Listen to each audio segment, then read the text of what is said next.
That's recording. That's recording. From the art of the deal to keeping it real. Live from the Simply Vegas studios, it's The Power Move with John Gafford. What's happening, everybody? Welcome back to another episode of The Power Move. With me, as always, my man Colt. What's going on? And Chris Connell. Hey, how you doing, everyone? What's up, Connell? We are going to go with the Power Move noise. He actually brought it on his phone. That's what that was. It's just ridiculous in his own way. That's a power move. And all that. Power move. And all of that great ones. Well, man, I got to tell you, there's a lot of stuff going on. I want to jump right into it. You know, do we want to? I mean, you know, do we want to start and talk about, you know, the elephant in the room, which is the Afghanistan thing? Which, you know, I don't know when this is going to come out. A couple of weeks, maybe a week and a half. Yeah. It's still going to be a mess then. It's a mess now. It's going to be a mess then. What do you mean? Well, a lot of progress in the last 20 years, apparently. A lot of progress. Yeah, I mean, you know, of course, everybody uses it immediately as a chance to jump on, you know, the president and everything else with what happened there. And look, again, for everybody that knows me, I am a conservative Republican. I get that. But, you know, part of me also thinks that, you know, the place fell apart in like 3 hours. Right. So part of me is thinking maybe, you know, Bill Burr, of course it's terrible the Taliban took over, but maybe this is the government these folks want. Right. I'm not going to jump on some anti-Trump because I'm a fairly centrist liberal, just in terms of, you know, marry who you want, smoke what you want, leave me alone. Central, you know, sort of, you know, centrist, free speech, free, you know, everything. So Canadian of you. Very Canadian of me. Yes. Well, in Canada, I'm right wing, which makes me just left of Bernie Sanders here. But Afghanistan, it's funny when the first thing I was seeing, of course, just like everything down party lines, all these people, Biden, you suck, you doing this. There was a treaty it was supposed to have been done back in March. We've agreed to leave. Yeah. That wasn't under Biden, that was under Trump, and Trump agreed to leave. And I agree with Trump. I don't agree with a lot the man did, but I do agree with getting your country and the lives of your citizens. That's your job, is to protect your soldiers, your people. Yeah. We have no moral obligation to nation build. Well, I think that was the thing I said, or somebody said today. They said, look, our goal in Afghanistan was to eliminate al-Qaeda's ability to mobilize and plan from there. And attack America. We were not there to nation build. And we shouldn't have been, and I agree with Biden in that instance, where he said at his press conference yesterday, we were not there to nation build. And I go, you know what? It's about time, after United States has more than 250 military interventions in sovereign nations since World War II. There are in excess of 250 independent military interventions by the United States military across the planet. Now, in some ways, that comes down to our policing of the seas that protects the world. I'm not jingoist by any means, but the United States does play a role in global security, right? That's why it does. Was that jingoist? Jingoism, yeah. Jingoism. Kids, that's like a triple letter word for you right there. Saber rattling jingoist. You need to write that one down. Jingoism. But, you know, I think you're talking over Colt's head. Yeah, I'm like, what? Jingoism is it's a sort of nationalism and the pride in your country's the best and blah blah blah. But at the end of the day, here in this country, we just call that America. We just call it daily life. America. We just go right from America. America is great. America gets shit on for unfair reasons, and America takes too much credit for other reasons that it shouldn't take credit. The problem is we don't see things that are really impactful, like the United States' role in policing the seas, for example. Nobody ever talks about that. The reason we have safe and effective travel across seas is because the United States polices the seas and Somali pirates and, you know, travel across the Pacific. Yeah, like sea piracy. It doesn't what happened exist. to that as a career? Well, because of Americans. Colt, I could totally see you. Okay, swear to God, dude, it was so funny. I had a whole business plan about how I could just go be a pirate off of the San Diego shore, you know. And I figured just like one or two hits pretty terrible idea. One or two of those boats. I feel like it was good. That's pretty terrible. But you know what's so funny is, especially with the Afghanistan thing, this has gone through multiple Democrat presidents, multiple Republicans, and they all just act like it was never their fault. right? Like, I think that's what's so funny about. Well, I'm pretty sure that's every president. Nothing's ever their fault. No, but it's so funny because it can be the exact identical thing that one president does, and it just turns into such a, oh, he's a piece of shit because he's doing this. It's like, well, 7 months ago we were doing that. You guys did right? that. Yeah. And I thought I find that hilarious and also a little bit annoying, right, at the same time. But this stuff in Afghanistan, it's been 20 years. We've made zero progress. I mean, it's zero. It's not 5%. It's not 10%. It's absolutely Well, we made zero. 3 hours of difference, as John pointed out. Yeah, we gave a 3 hour head start. 3 hour head start on that. But again, it's one of those things where I just feel like, and it's so funny that everybody is so upset about Afghanistan today. I think if there was a Republican president, and the same thing would have happened, which at this point, how can you say it would have happened any different? We were pulling the troops out. Right. With a 3 hour run through of the whole country, not much opposition from the Afghan people at that point. But I think that you're going to, I think you're going to run the gamut now of it would be Democrats saying the same thing of they would be, oh, this is a great failure. This is that. It's the same thing. Of course. Right. Of course. But I think the biggest tragedy of all of it, if there is a tragedy here, is it's going to be much, much difficult. Next time we have a place where we need to actually go. And I'm not saying there's plenty of atrocities in Afghanistan. There's plenty of things that are backwards. That's part of, right-wing Islamic rule is just you're going to have some backwards things that aren't good to a lot of people. Of course. But I think next time we have a place that isn't necessarily a danger zone that could plan an attack directly to our shores that has people that need to be saved by a violent regime. Mm-hmm. Okay, say you're living in, we'll call it Coltonistan is what we'll call it. You're living in Coltonistan. It's going to be amazing. And the U.S. troops come in, and they need you, Chris Connell, to now help them translate and run their base. Sure. Are you helping out after this? Yep. After you see those Afghanistan people hanging on the planes, the Afghans literally being thrown to the wolves, and now, believe me, I think pretty sure the Taliban was keeping score as to who was helping the United States. Oh, I mean, of course, right? They talk about the, sort of Western sympathizers. That's why those people are fleeing. But look at what's going on in Somalia with al-Shabaab. Biden's already bombing another country. That's what people you're already talking about. We're still bombing radical Muslim, terror groups. Now it's just al-Shabaab. It's just no longer that. We're going to always do it, and they're always going to take your help because you have another option, right? If you're living there and you're a citizen, and al-Shabaab is coming in, or if it's not just Hamas, if it's if it's in what was that one in Northern Africa? They came in and just were massacring people with machetes. It was Islamic terrorism. Right. You're going to take whatever help you can get. Yeah, I guess. Even if there's a kicking the can down the road element to it. But I think what John's also mentioning is like these guys were promised visas. Yeah. We'll take you right out. We'll get your family safe. I mean, Las Vegas shockingly has a lot of these interpreters that are from Afghan. I saw it on news. I was shocked when guys like, oh, there's a lot of us out here, which at that point, there's no way in hell I'm going to go help United States translate for the SEALs or whatever when as soon as they leave, am I going to really get that visa and be out of here? Or am I going to be my head chopped off? Head chopped off. And that's what's scary right now is they know who was doing it. I mean, it's a small country. They all know, who's helping who. And you're leaving your family, which I don't. I don't think people are going to help out the United States like they were in the past. Well, if leaving your family is part of it, I think your family will volunteer you to help out.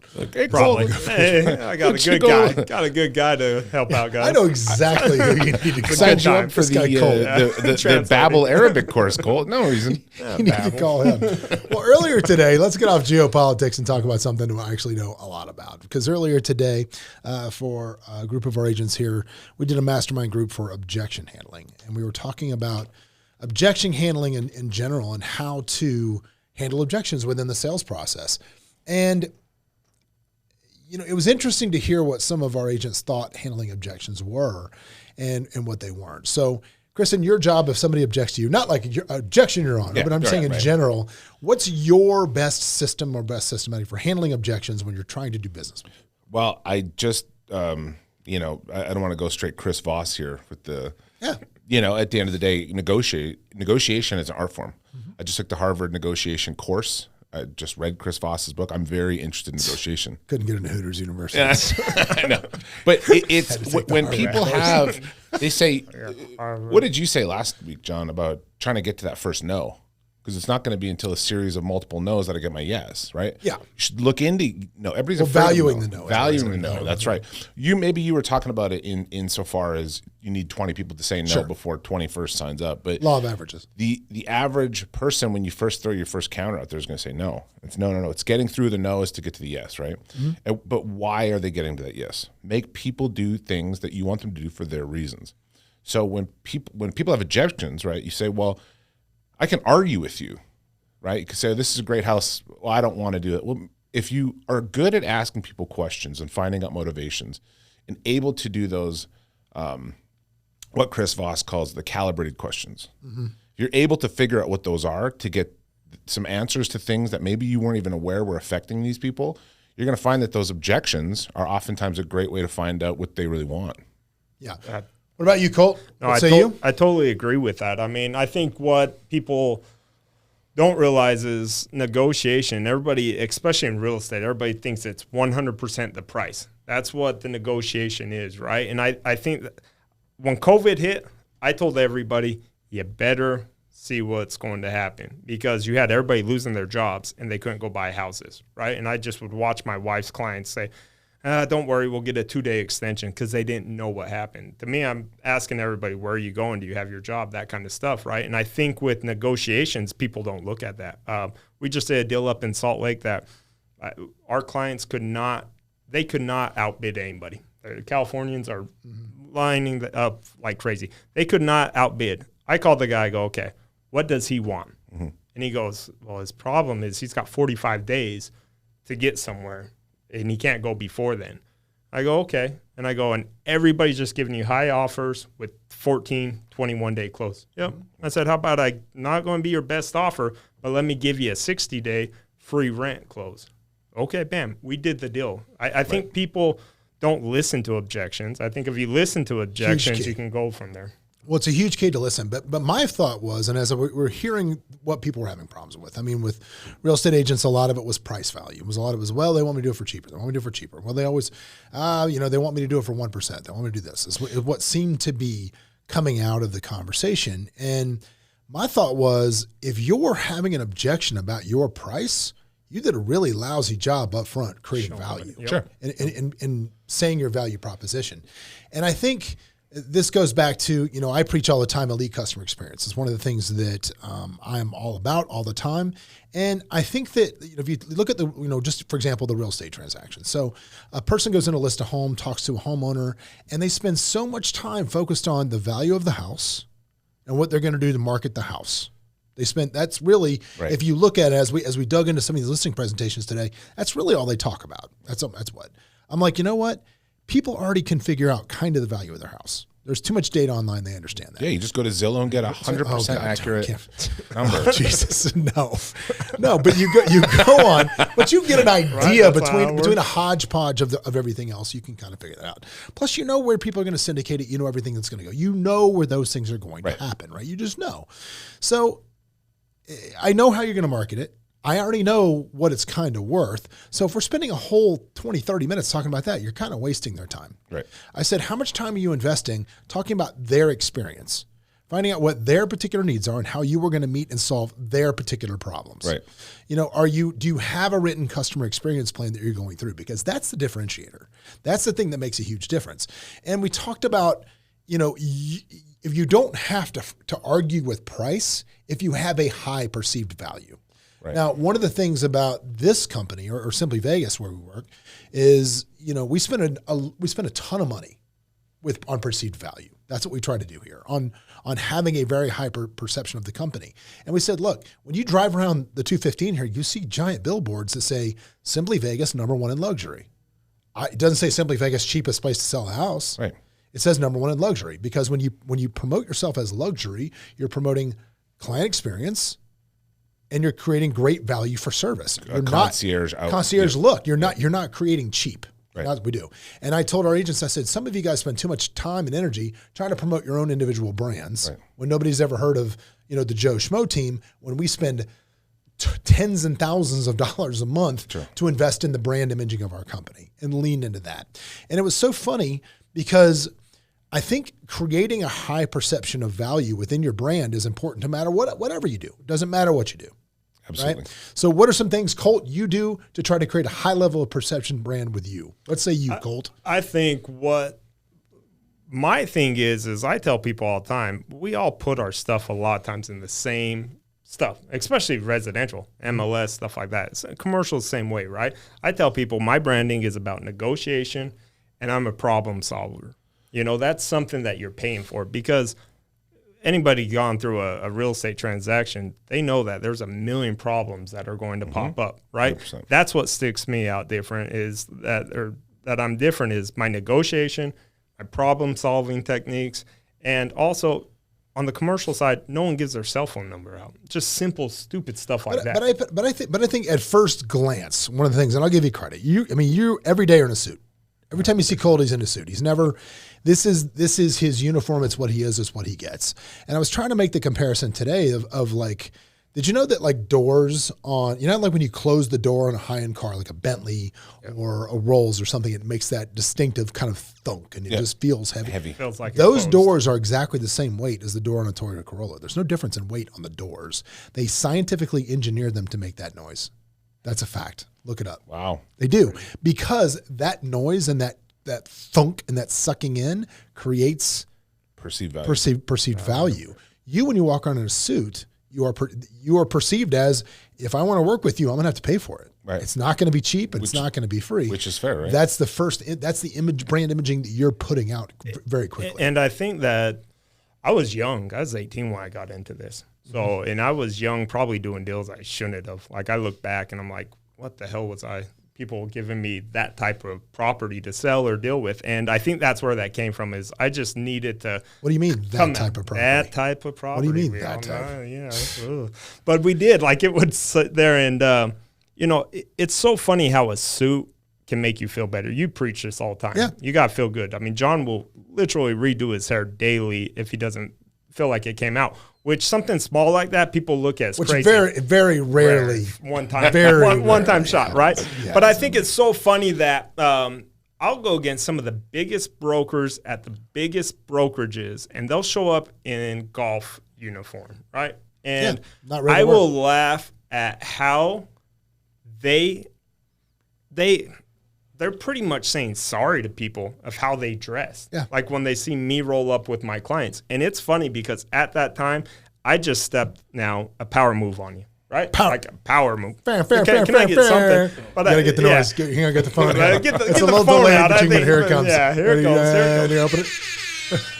There it is. But That's all I got. it is a sense of value. I mean, and something that you guys do all the time is you fire agents for taking iPhone photos of their listings. Yeah. Because, and I use that against clients all the time. I've got 5 things when I go into a listing that I show clients. I show them people's marketing and my marketing, right? And I think that's something that people don't realize that I learned a lot from you guys, especially on the high-end residential, is the commercial game, people just cheap out stuff. And I think that's it's hard to tell somebody, well, I want 6% on listing, but I'm going to take my photos for free here. I'm going to put on a free site. You're giving everything free. Where's your value? Yeah, there's no value.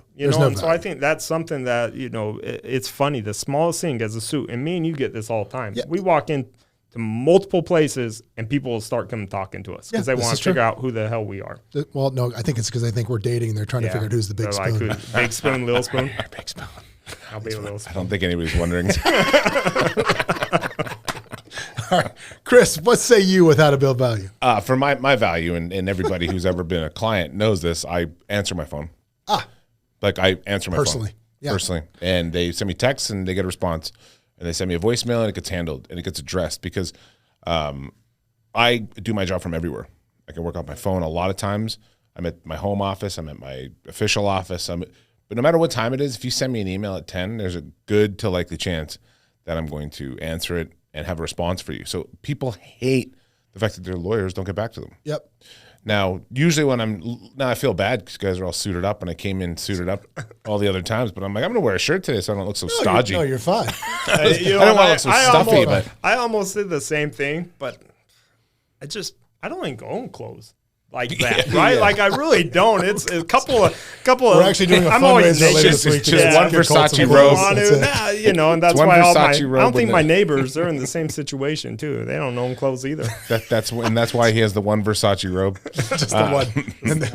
That's two. You got to have your summer robe and winter robe. You know, it's funny. I got to tell you, I had an interesting experience last week. Two interesting experiences. So I go to the Wynn because I got there an hour and 40 minutes for a meeting because I'm an idiot, and I'm like, man, there's this watch that I've been thinking about getting, right? This watch. And I wanted this watch. So I walked down and to the watch store and I tried it on. I can tell you what, it was a Hublot Big Bang. It's a grip of money. It's not a cheap watch. And I put it on. I've been watching this thing for a while. I put it on and I really expected to love it, right? I was like, bam. And I put it on and I just felt nothing. Actually, I felt worse than nothing. Because as I was sitting there with this, it was a $30,000 watch. As I'm sitting there with this watch on my wrist, and I'm thinking, this does nothing for me, like nothing. And then instantly I'm like, oh my God, all these other watches that I have that I've paid all this money for, they kind of instantly are doing nothing for me either in my head. I'm like, why, I'm having this crisis in the store. Like, why have I wasted this money on the watch? Now, fast forward 3 days, I go to some of my friends were in town. It was Cody Sperber, who's a clever investor. It was his birthday. They invited me and the wife to come out to a party with them on Saturday at Encore. And with them was some people I knew and a lot of people I didn't know, but it was all Cody's friends. And in the process of doing that, I kind of just glanced around and I noticed like 5 of these guys had the same watch. They're all wearing a different version of the same watch. So I wind up eventually this guy, David, I was talking to, I started talking to him about it. I said, the watch, blah, blah, blah, blah, blah. And he took off the watch. He's like, no, it's the best watch ever. Love it. Great. Try it. And he took it off and I put it on for a minute. And I was just instantly like, oh my God, I love this thing. And I was like, I got home that night and I found myself like Googling this watch and looking up and trying to, there's no deal on it. It's ridiculous, but trying to find a deal on this particular watch. And I'm thinking to myself, the fact that it was social proofed by these 5 dudes, I'm like, there's the perceived value. Oh, these guys are ballers. That created a lot of perceived value to me. Right. The style of it wasn't very much different than the Hublot I put on, but I don't know anybody that has that watch. And now here's 5 guys that are all balling, have this one particular watch. Right. Now I'm like, no, I'm interested. And I think in business, bringing that back to business, it's so important to be social proofed amongst people. There's nothing better than referrals. There's nothing better than other people saying you're awesome. Right. And if you're in any type of business, look for that. But also, I don't just think just look for that for yourself. Give that as much as you can. As many times you can give shout outs to people on social media, do it. Say, hey, this is great. If somebody's helping you, like if you're watching some of this and you think this is good, please say, yeah, this is great and help me out with that. Yeah, if you're at a business and somebody does something well for you, say it's great. Now, in a situation like Chili's, not done with you, Chili's. Done with you. Oh my God. In a situation like Chili's, you can feel free to call them out as well. But yeah, try to give as much Chili's proper stuff as you give. What do you think of that though in business when you see these agents or you see whomever, attorneys, whatever? There's this desire to put out the image of being successful and whatever. How much of it is inauthentic though? Now, as a consumer of things, whoever it is, service providers. A lot of people want to be perceived as, I'm a luxury, this or that. But how much of it is perceived as authentic? How much of it? I think there's a stream of people that just want that. They want the Hublot, so they could tell their friends I got a Hublot. Yeah. And then there's people that go, no, I actually want an authentic experience. I want somebody who isn't going to put money over my needs. Yeah. I mean, dude, I wish I could be that person to say that I make every decision that I make and I'm not affected by outside. There's been plenty of stuff that I bought, like Gary Vee says, don't buy expensive shit to impress people you don't know. Right. It doesn't make any sense. I'm guilty of that. Sure. I've done that. I think everybody is. I think everybody is a little guilty of that. I try not to be. I try not to do that. And you learn, right? You learn that there's a difference between buying shit that people want to see because you go, I have a Louis Vuitton bag. It's like, do you like your bag? Yeah. Right. See, because to me, I have a Louis Vuitton wallet. Now it's got my name in it. It was a graduation gift from law school. Carries sentimental value to me. I didn't buy it. Hooters University, right? It's Hooters Junior College. It was actually Twin Peaks Academy. But there is something to be said about buying the things you do want, right? Mm-hmm. Like when you're talking about watches, like I've just got my pilot's license. And so to me, there's something about tradition of aviation. Sure. Or tradition of a French leather manufacturer. If you really wanted a Louis Vuitton bag, because you go, no, I've been to the factory. There's something interesting about it too. Then buy it. Then enjoy it. But if you're doing it so that other people think you have money and you're financing shit or you have credit card bills, it's just, you really need to look in the mirror and figure your life out. If you buy a Louis Vuitton bag and you finance it, there's something wrong. Or you put it on a credit card that you don't pay off every month. That's financing. Yeah, but you know what I'm saying? Like some people don't see that way. And they think, I need this because I want to have a certain amount of cachet. No, I would say the only exception I'm going to make to where that's okay is, is the realtor car. I think I get that one. I think if you're in this business, you need a nice car. I think people that say you can just have a Toyota Tercel, people will care. I think you're right. That's part of the package. There's times when I am going to certain areas of town where I will take a truck I bought for $5,000. That is mostly my daily driver. I bought a truck. I've seen the truck. Yeah, you've seen the truck. Awesome truck. It's a great truck. But it doesn't. But I'm not out trying to be a perceived value, because if I'm driving up to see you, you're already my client. Yeah, no, 100%. Right. And if it ever push comes to shove, but if I don't go to business meetings in the truck, I don't pull up to new clients that are that I have to sort of discuss their new case with in a truck. But it's like me. I have a high-end sports car that sits in the garage more often than not because I'm driving around in a 2013 Jeep that I haven't had the top on in 3 years. Because that's what I would rather, especially when honestly, I drive the Jeep every day. I'll tell you why. My Jeep's awesome. And I'll tell you why. I'll tell you why I drive it. Because when I go out and it's 125 degrees outside, you get in your car, it's 180. I get in my Jeep, it's 125 degrees. I can turn the air on. I'm down in like 2 seconds. I'm good.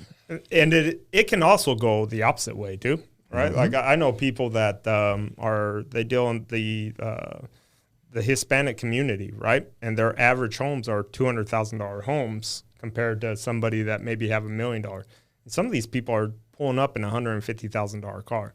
Those people don't want to see that, right? That type of clientele doesn't want to see. So there's a big balance on that, and you either do what both of you've done and have multiple cars, but you can't. There's been times I've walked in and I tell people all the time, they're not going to like me because somebody drags me on a last-second appointment to go help them. This happened in Henderson on Water Street. I go, these people are not going to like me. They're old farmers. I love how he knows himself so well. No, but they're not. They're 90-year-old farmers from Idaho. I warned most people to meet Colt. They're not going to like me. They're not going to like me. But no, and I sat there and I go, they're not. I am in a suit tie. I'm like undoing my tie, taking my suit off. I go, they're not going to like this, right? And they're like, no.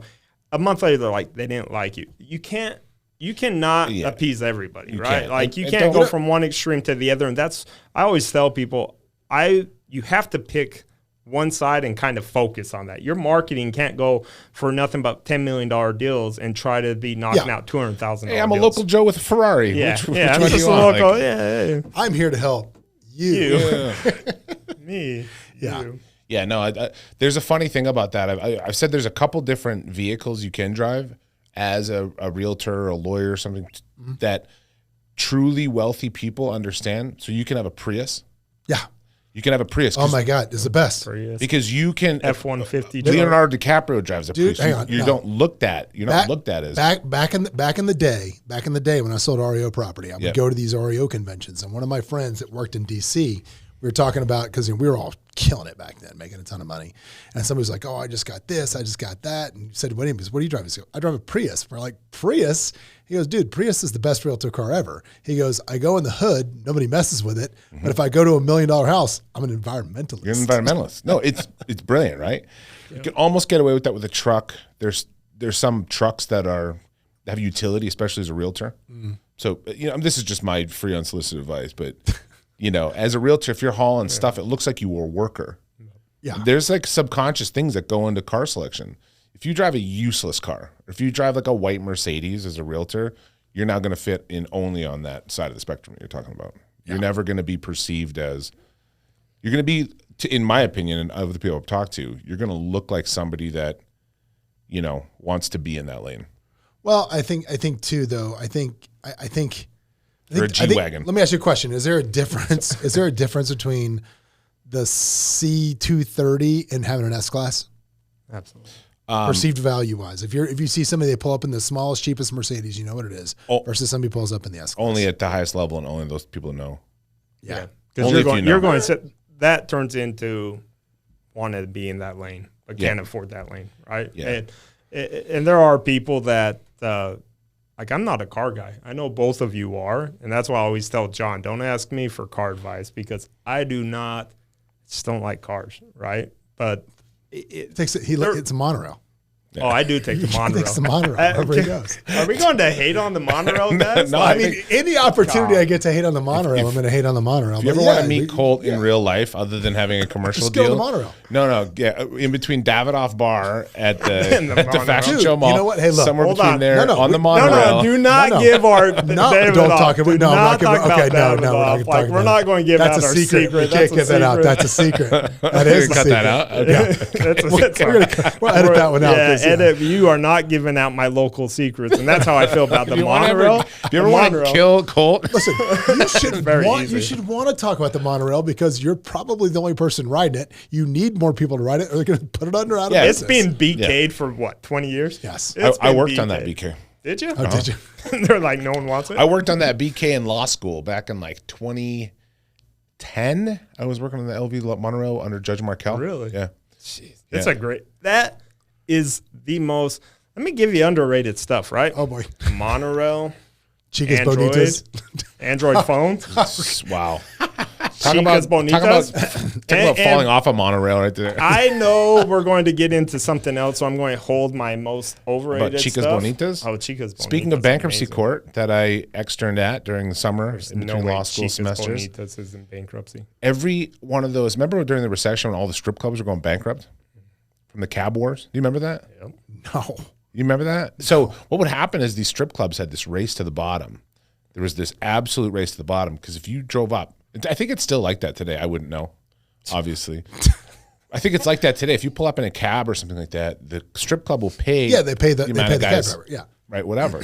So that was bankrupting all these people because they just I'll pay you $100, and it's like that in real estate too. You see these guys. I'll do your commission for 5%, 4%, 3%. You think you're the first guy that can move on that, right? You're like, oh, I'm gonna generate this great business model. We do 1% sales. Don't expect anything. It will literally be listed, and don't talk to me ever again. Yeah, that's it. Right? I don't want to talk to you.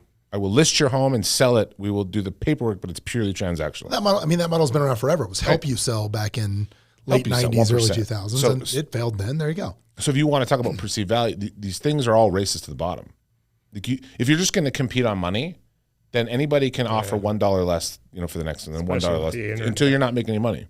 Till you push people out, and then it'll come back up, whatever. So to John's point about people perceiving value, right? You have to almost everybody. It's not collusion, right? Because you guys are so worried about in your business about the whole concept of collusion, right? Everybody agreeing it's 6%. It's like, well, that number kind of is where the economic market leads to a place where people are getting what they want back and forth between everybody. Yeah, sure. It's kind of where that number it used to be 7%, right? It's 6% now. It's kind of what it averaged out to be. So I think people are just setting their. Well, there is no set commission. There are antitrust laws. No, there are. But smack me in the face. Yeah, but I think at the end of the day, no, I'm not saying there are. Chris Connell did not necessarily Chris reflect the views of Simply Vegas. But at the end of the day, there's still a market price, and just because prices fall within a market price doesn't mean it's collusion. It means that's what the market basically is. Well, I think what the market price is what the market will bear. That's right. What the market will bear is based on your perception, based on how good you are at what you do. Right. All right, well, let's take a quick break. When we get back, Colt's going to take his shirt off, and we're going to talk about a lady who put laxatives in the coffee creamer at work to prove a point. Wow. I was shitting myself after the last time. All right. It's a good point to prove.